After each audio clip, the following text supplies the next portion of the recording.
In my last video, we talked all about what LVP is, how it's made, and why I went with Flooret for my own home. And now the time to install it has arrived. What could go wrong?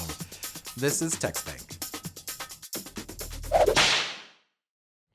Today we're going to go from this to this. This is the base LVP and the color is Lato from Flooret. If you watch this show for a while, you'll know that I do lots of things for the first time on camera, so you can learn from my mistakes. And this time is no different. Now, to make things even more fun, I'm not going to move out any of my furniture. I'll just shuffle it around, which is not smart, but it's my journey. Don't judge. All right, here we go. Okay, so right off the top, I want to say this is not going to be a step-by-step how-to video. This is a science and tech channel. This has nothing to do with home improvement. But I did want to talk about the tech behind how these things are made, how they go in, and show you my experience installing them as a first-timer. I've never done this before. Of course, you're going to need some tools, knee pads, gloves, X-Acto knives, pry bars to get the baseboards off, and whatever other tools you think you might need for your specific installation, including 1/4-inch spacers, which are mandatory for leaving that expansion gap around the entire room. You'll also need some way to cut the planks as you go, and I happen to find this Anvil heavy-duty vinyl cutter at Home Depot. It was around $70, and the base model of the Flooret tiles are just thin enough to fit in. I'm hoping this thing makes it go a lot faster than using a utility knife and scoring and bending and blah, blah, blah. So we'll see how that goes. And with that, let's get started. I started off by removing the old ugly baseboards. I'll be replacing those with new ones after the floor's down. Then you lay your first row. It's super important that it's straight and you use spacers between the floor and the wall to allow room for expansion and contraction. You'll lock each additional row onto the one before it, and it goes together piece by piece. All right, so I've gone through around 3 boxes of planks so far, and it's starting to look really damn good. And it's pretty easy. Also, if you're using Flooret Base planks, go to Home Depot and buy this thing. It's great, it saves me a lot of time. It wasn't given to me for free or anything, but I love it. All right, so here's how you install these planks. Make sure that the floor is free of any dust or any schmutz that might get underneath the plank. Line it up. Make sure that there's no gaps here. Drop it into place. Then take your tapping block and just give it a few firm whacks.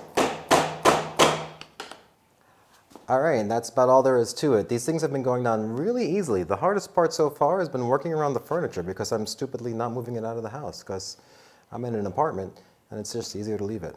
All right, back to work. And this is the part of the video where I show off the floor with some relaxing YouTube creator music and slightly overexposed footage. Enjoy.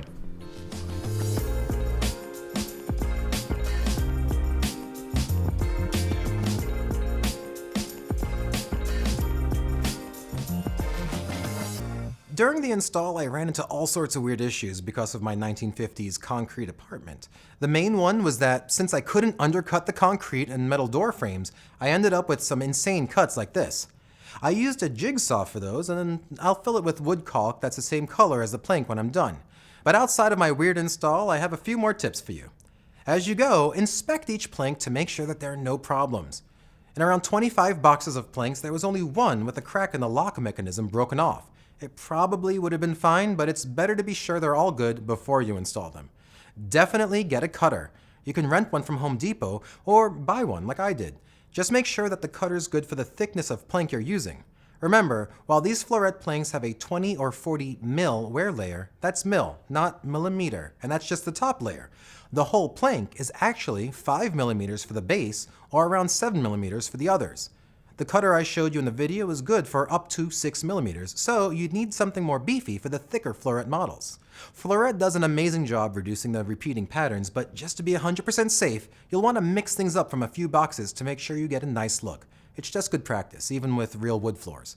No matter the brand, all LVP want your floors to be perfectly flat.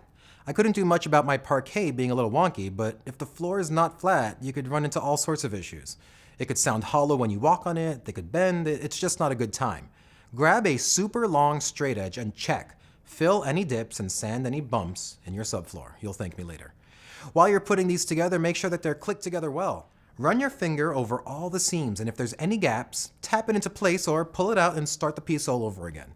It was definitely a lot of work, and in hindsight, I'm pretty stupid to have done it all on my own. You really should get at least 2 people to help. But what do you think? I love the way it turned out, and I want to thank Flooret again for all their help with this video. And if you're thinking of putting this in your own homes, I highly suggest you get samples of everything. There's an insane amount of stuff to think about before you even get to your particular install. There is the type of core, the wear layer, the texture, the price, the plank sizes, what's the sheen, is it shiny? To get 50% off samples, use the link in the description along with my code TechSpank Flooret. To see it in person, check out the colors, and feel the textures. Alright, I need to go get a massage. That's all for this episode. Till next time, I'm James Papadopoulos. Thanks for watching.